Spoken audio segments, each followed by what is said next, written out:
Oke, Bismillahirrahmanirrahim. Assalamualaikum warahmatullahi wabarakatuh.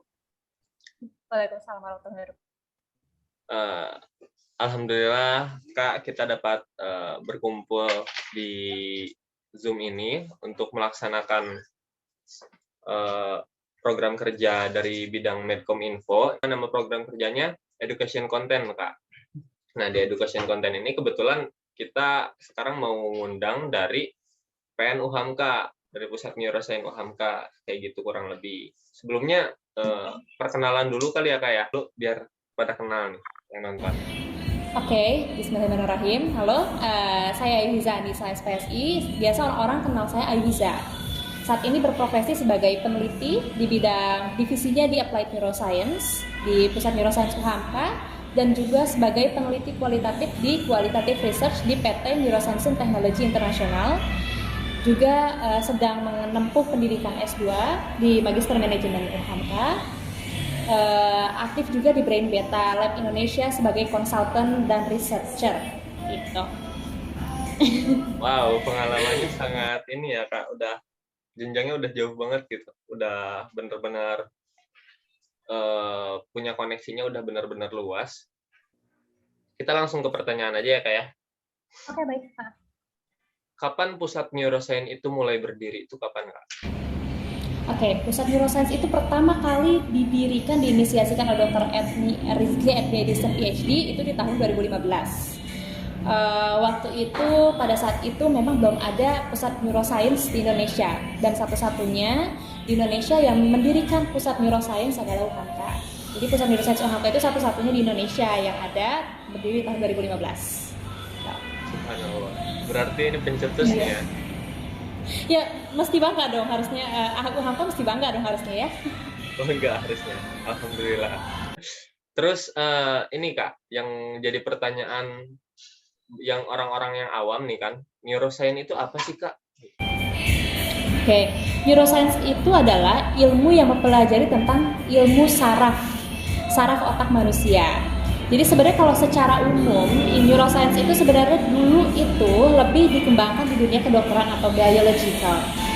Tapi seiring berjalannya tentang penelitian, terus juga pendidikan, seiring berjalannya waktu dan berkembangnya ilmu penelitian dan juga ilmu pengetahuan, neuroscience itu bisa jadi lintas ilmu. Bisa masuk ke neuroscience of communication, bisa jadi neuropsychology, terus juga banyak hal yang bisa dikolaborasikan dengan ilmu ini. Karena memang apapun yang berhubungan dengan manusia itu nggak luput dengan adanya neuroscience, ya kan? Pasti semuanya juga kita pasti tahu kalau misalnya komponen terpenting dalam manusia itu adalah otak manusianya itu sendiri. Jadi memang itu erat sekali hubungannya.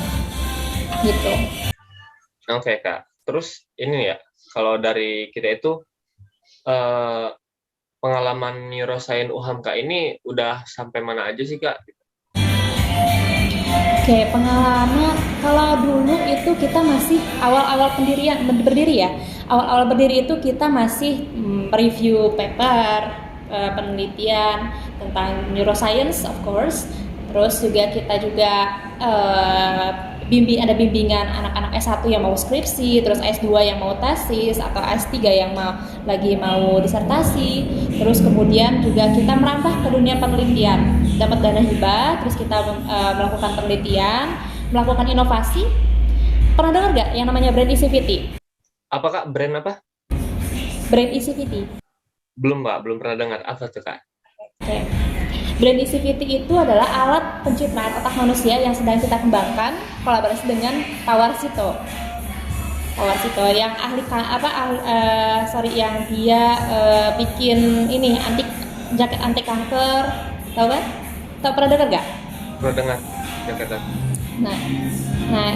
Terus sudah kemudian kita juga akhirnya ada kolaborasi dengan kampus-kampus lain, kampus negeri dan juga kampus luar negeri. Kemudian dapat dana hibah dari pemerintah, terus kerja sama dengan Bank Indonesia.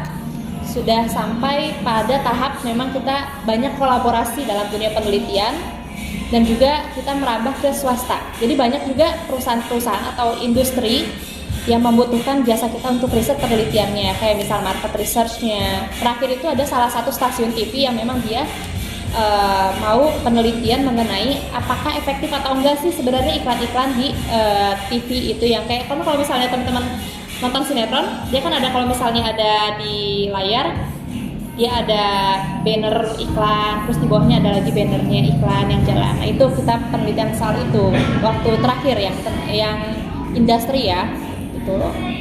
Jadi kita udah sampai banyak kolaborasi swasta, pemerintah, universitas nasional maupun internasional, dan juga kita sudah melakukan banyak publikasi yang penelitiannya kita bikin sendiri, juga inovasi. Wow, udah ini ya, udah jauh juga nih pengalaman neuroscience-nya ternyata. Alhamdulillah ya. Alhamdulillah. Neuroscience ini kan menelitinya tentang otak gitu ya, kayak. Nah, jadi pertanyaan juga nih, kita kan pernah dengar tuh kalau otak tuh ada otak kiri, ada otak kanan. Nah, kalau dari neuroscience sendiri punya penelitian perihal itu nggak, Kak? Oke. Sebenarnya kalau di pusat neuroscience itu nggak selalu melulu kita ngomong permasalahan otak manusia. Jadi di pusat neuroscience itu kita ada beberapa field, ada applied neuroscience, clinical neuroscience, dan engineering. Nah, di clinical neuroscience ini kita berbicara mengenai abnormalitas pada otak manusia. Applied neuroscience itu dia luas. Ada sosial data analitik bisa masuk sana, psikometrik bisa masuk sana, itu field yang banyak sekali kolaborasi antar ilmu di applied neuroscience. Alatnya ada eye tracker dan juga sosial data analitik. Eye tracker itu kita untuk mendeteksi mata seseorang menggunakan sensor infrared, yang kemudian kita bisa tahu orang, misalnya aplikasinya kita mau tahu decision makingnya seseorang dalam berbelanja, preferences, nah itu kita bisa pakai eye tracker. Atau kita mau lihat abnormalitas, nah itu bisa digabungkan dengan alat kita yang namanya EEG, elektroencephalografi, untuk melihat pencitraan otak. Jadi sebenarnya kalau misalnya di kita itu tidak selalu melulu tentang otak manusia, tapi lebih luas yang bisa dikolaborasikan dengan behavior, emotion. Karena neuroscience itu tidak selalu membahas struktur otaknya sendiri, tapi apa yang keluar seperti emosi dan juga perilaku. Terus kemudian apa sih otak kanan, otak kiri itu ada nggak sih sebenarnya? Nah, otak kiri, otak kanan itu hoax sebenarnya. Itu nggak ada otak kiri, otak kanan. Otak kiri lebih dominan mana, otak kanan lebih dominan mana, itu sebenarnya nggak ada. Karena pada dasarnya otak manusia itu dia saling berhubungan. Contoh aja yang paling dekat, kita melakukan penelitian mengenai adiksi pornografi. Nah, kita mau lihat nih, kira-kira apa sih yang terjadi pada otak remaja yang mengalami adiksi pornografi. Nah, kita melakukan riset dengan otak manusia ya remaja menggunakan EEG. Kita bisa lihat bahwa otak depannya, bagian depan prefrontal ini mengalami gangguan. Kelihatan dari mana? Itu kan kelihatan dari hasil datanya. Nah, itu ketika mengalami adiksi, pertama tentu saja kita decision making kita itu pun juga terganggu. Terus rasionalitas juga terganggu. Kita pun juga jadi sulit untuk membedakan mana prioritas yang paling utama.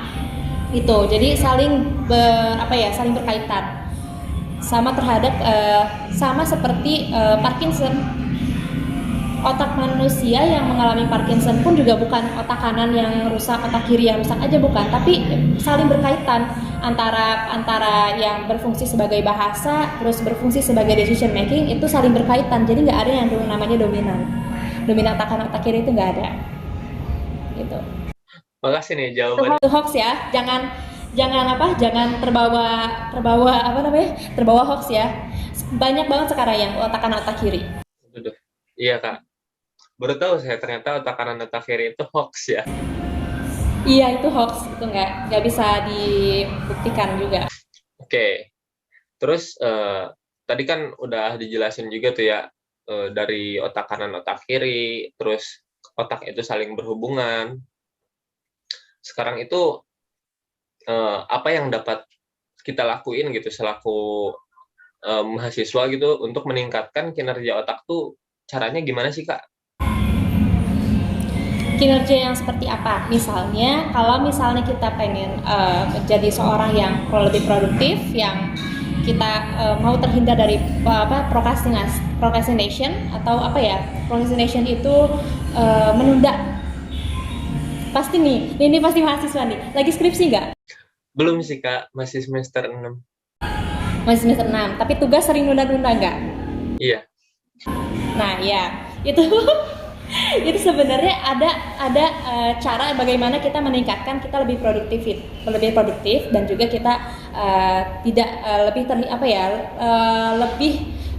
meminimalisir rasa menunda-nunda. Ada yang namanya Pomodoro Technique. Jadi kalau misalnya saya itu kerja atau misalnya saya lagi ngerjain tugas, itu saya selalu menerapkan Pomodoro. 25 menit bekerja, 5 menit rest. Gak ngapa-ngapain, tidak melihat handphone, tidak melihat TV, jadi benar-benar istirahat 5 menit itu. Dan itu repeat terus setiap hari, seperti itu 25 menit, 5 menit, 25 menit, 5 menit. Dan itu akhirnya membentuk behavior kita lebih produktif. Ini, yang namanya otak manusia itu memiliki neuroplasticity. Terus juga yang neuroplasticity inilah yang membuat kita bisa beradaptasi dengan keadaan. Jadi apabila kita melakukan 25 menit bekerja, 5 menit rest, dan seterusnya seperti itu akan meminimalisir diri kita untuk dapat distraction. Mungkin awal-awal akan sulit, tapi nanti seterusnya itu akan terbiasa dan akhirnya membentuk behavior kita. Jadi sebenarnya apa yang bisa mengubah otak kita lebih produktif adalah diri kita sendiri yang harus training diri kita. Membaca misalnya, terus juga kita cukup misalnya biar rileks jalan kaki selama 30 menit, bisa rileks juga, kemudian menyegarkan pikiran. Terus kemudian yang tadi Pomodoro Technique. Kalau itu yang biasa saya lakukan. Jadi memang itu terasa banget ya manfaatnya ketika kita melakukan itu terus-menerus. Awal sulit, tapi nanti selanjutnya itu akan lebih mudah dijalani karena kita sudah mulai terbiasa. Oke, terima kasih loh Kak ini infonya. Ternyata otak kita tuh kalau dikasih langsung digas 2 jam 3 jam kerja itu malah ini ya, malah kelelahan kayak gitu. Kita penting nggak sih Kak mempelajari neuroscience itu kalau menurut Kakak? Kalau menurut saya neuroscience itu penting. Contoh misalnya kamu punya bisnis terus kamu nggak tahu bagaimana cara memasarkan produknya. Yang kamu lakukan misalnya produknya itu dimasukkan ke sosial media, bikin logo, terus juga kemudian memasarkan seperti biasa, konvensional seperti orang-orang lainnya yang lakukan. Tapi sebenarnya neuroscience itu bisa sangat efektif ketika hal itu diaplikasikan ketika kita memiliki sebuah usaha atau bisnis misalnya ya. Contoh logo. Nah dari logo ini kita memetakan kira-kira audiens kita siapa sih? Oh misalnya audiens kita remaja. Oke, remaja dewasa. Jadi kita perlu tahu bagaimana behavior mereka dan apa yang mempengaruhi mereka untuk melihat. Contoh dari warna, kromatografi dan juga bentuk itu bisa mempengaruhi interest mereka. Gitu loh, interest mereka dan juga iklan. Ada contoh Pepsi Coke Challenge. Pernah dengar gak Pepsi Coke Challenge? Pepsi Coke Challenge. Belum pernah Kak.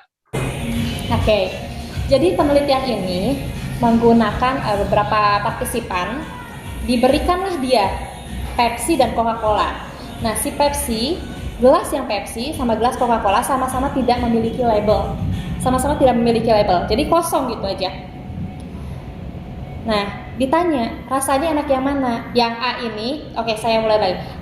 Jadi kan si Pepsi dan Coca-Cola ini dikasih gelas tapi nggak dikasih label. Hanya dikasih label A dan B misalnya ya. Jadi ketika si orang itu minum ditanya enak yang mana? Enak yang A katanya gitu dibandingkan yang B. Terus mereka bilang ini menurut mereka ini kira-kira produknya yang mana ya gitu, Pepsi atau Coca-Cola. Mereka berpikir itu Coca-Cola, padahal rasanya itu lebih enak yang mereka ngambil yang ini, yang tadi saya bilang. Nah ternyata ini kalau secara neuroscience ini sangat berpengaruh sekali. Yang enak itu resultnya adalah Pepsi, tapi mereka recognize-nya adalah itu Coca-Cola. Pertanyaannya, kenapa? Kenapa bisa seperti itu? Karena kalau misalnya kita lihat dari segi ads-nya Coca-Cola dan Pepsi, itu jauh berbeda. Pepsi kesannya apa? Olahraga kan, sport bola, ya kan? Kalau misalnya ada olahraga pasti Pepsi masuknya. Tapi ketika ada acara-acara keluarga, terus juga kemudian hari raya, pasti Coca-Cola kan? Nah, inilah dimana neuroscience berperan. Bagaimana kita mempengaruhi emosi seseorang untuk mendapatkan pasar. Pepsi sama Coca-Cola enak yang mana? Hasilnya adalah enak yang Pepsi, tapi orang recognize itu adalah Coca-Cola. Karena apa? Karena memang ads-nya si Coca-Cola dia menyentuh emosional consumernya dibandingkan Pepsi. Secara nggak langsung Coca-Cola itu kesannya apa sih? Keluarga, kumpul keluarga, sahabat. Itu yang orang akhirnya recognize. Ketika kita mempunyai produk dan kita masuk ke dalam emosionalnya, itu yang dinamakan bagaimana kita mempengaruhi consumer melalui ilmu neuroscience tadi. Jadi kayak gitu kalau manfaatnya.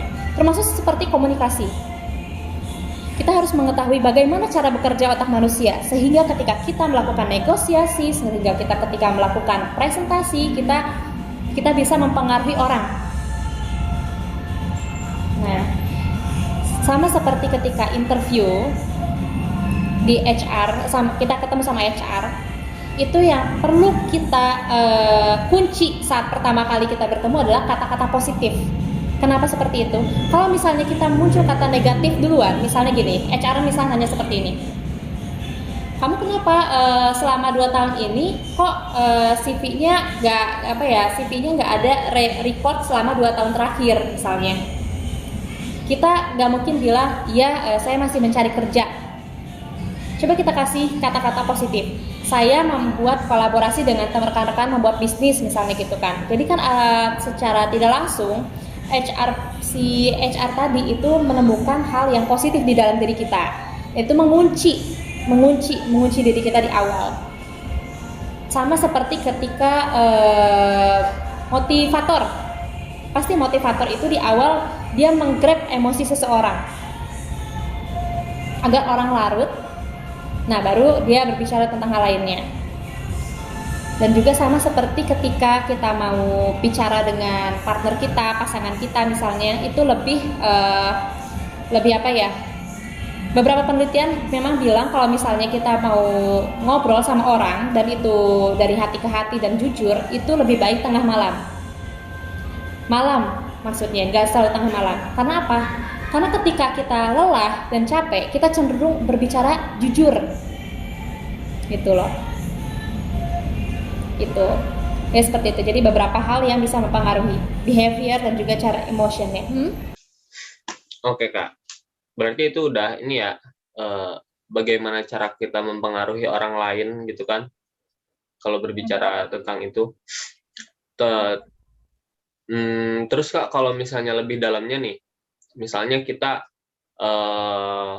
ada program kerja misalnya dari aktivis gitu kan, terus kita perlu ngelobi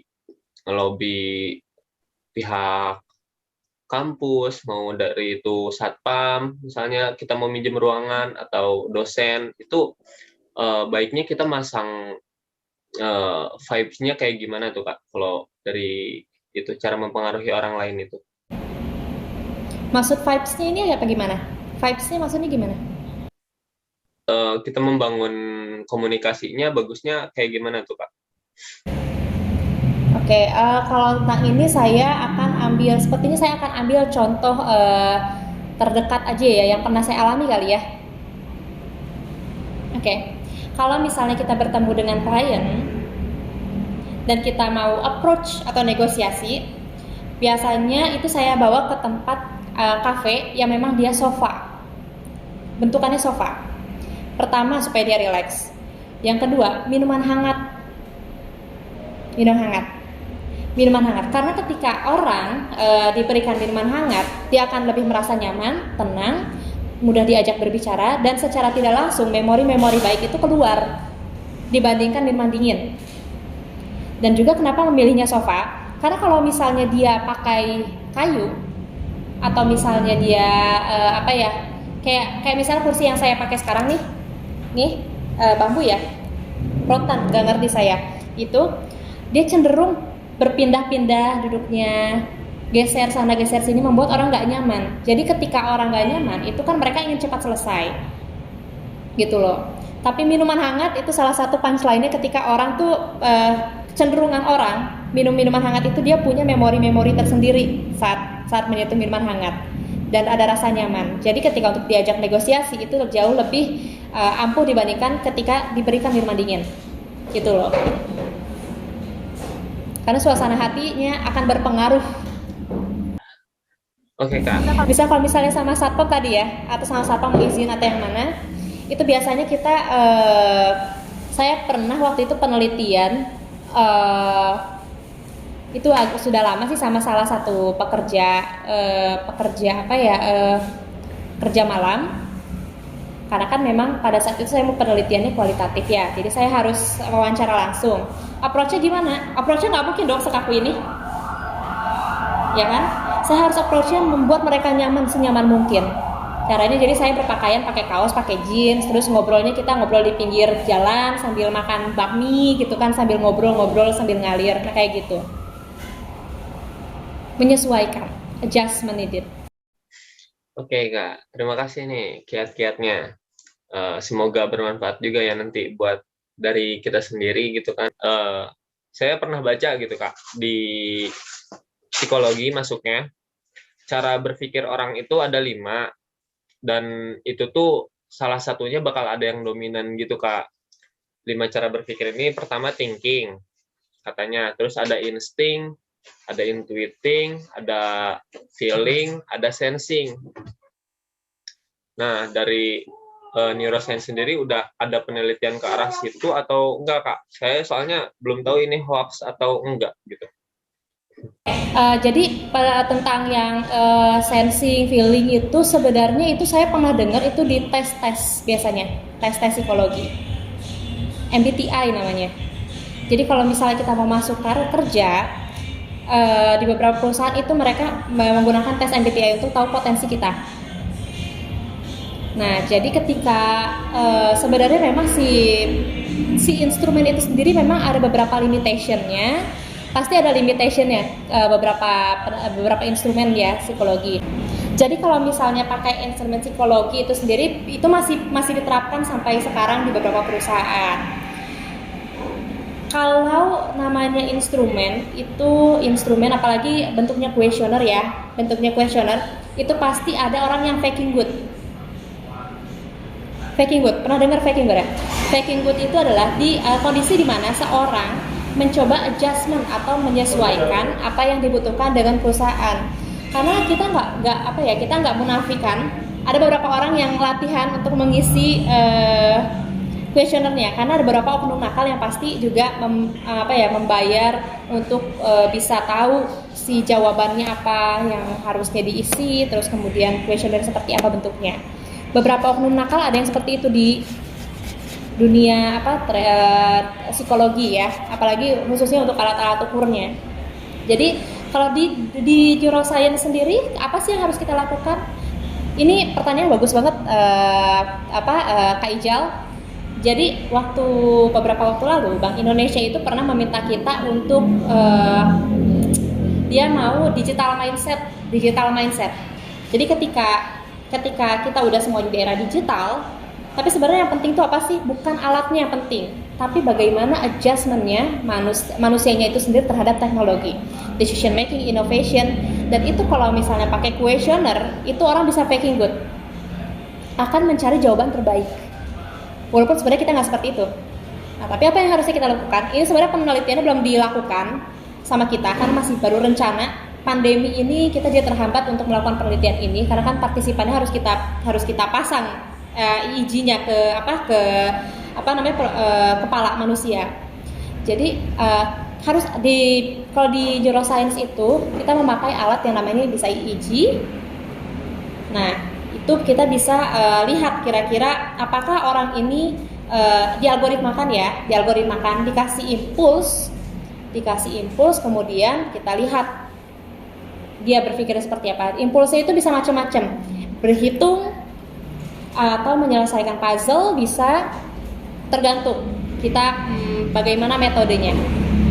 Nah, lalu diukurnya menggunakan alat tersebut yang lebih mungkin less bias. Less bias itu artinya lebih akurat dibandingkan kuesioner tadi, karena kan jadi nggak bisa berbohong kan, kita tidak bisa manipulasi ketika kita berbicara mengenai gelombang otak manusia gitu loh.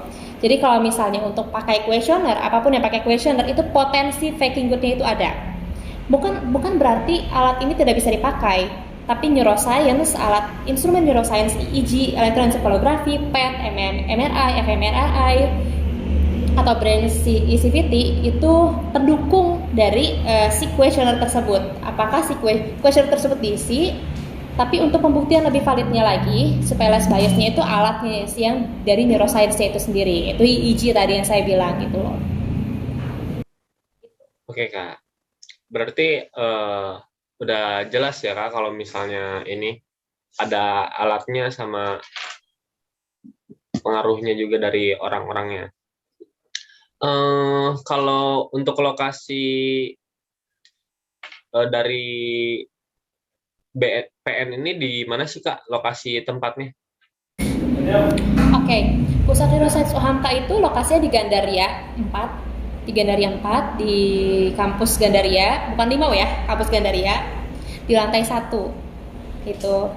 Nanti kalau misalnya kita sudah boleh beroperasi, karena kan kita masih WFH ya, nanti boleh datang ke sana untuk kita lihat-lihat, karena sebenarnya di sana feel free kok. Misalnya mau kerjain tugas, di sana ada ruang startup, kemudian juga ada laboratorium yang memang khusus untuk staff laboratorium, kemudian ada ruang meeting juga di sana. Dan kita tuh ruang startupnya itu memang biasanya mahasiswa kalau misalnya mau belajar di sana, belajar aja di sana, karena kan di sana kita kayak dibikin kayak benar-benar pakai puff dan juga dibikin relax gitu loh. Biasanya itu dibikin buat kita kalau misalnya kita udah penelitian udah burn out, itu kita masuk ke ruang startup karena supaya kita lebih relax, kita sambil selonjoran, baca buku atau kita bikin ide, itu bisa di sana gitu loh. Oke. Terima kasih nih Kak untuk informasinya. Mungkin kali-kali nanti kita bakal ke sana juga kalau nanti udah selesai. Harus. Nanti kita bakal main sih Kak. Insya Allah dari BEM gitu, dari BEM FAI bakal main juga ke pusat neuroscience kalau sudah memungkinkan. Kurang lebih gitu sih Kak kalau dari kita. Mungkin Kakak ada punya statement penutup, closing untuk acara ini. Untuk closing acara ini apa ya penutupnya ya? Oke, kalau misalnya saya mungkin penutupnya buat teman-teman di sana aja. Untuk kalian yang kalau mau belajar itu perlu sekali mempelajari itu tanpa batas, karena kita nggak akan pernah tahu ternyata kolaborasi itu penting. Ya Kak, oke. Terima kasih Kak untuk ininya. Mungkin cukup sekian ya dari ini karena waktu juga. Lain kali mungkin kita bisa ngobrol-ngobrol lebih dalam lagi ya, secara langsung gitu kan. Kita sudahi sampai di sini. Wabillahi bil haq, fastabiqul khairat. Syukron jazilan. Wassalamualaikum warahmatullahi wabarakatuh.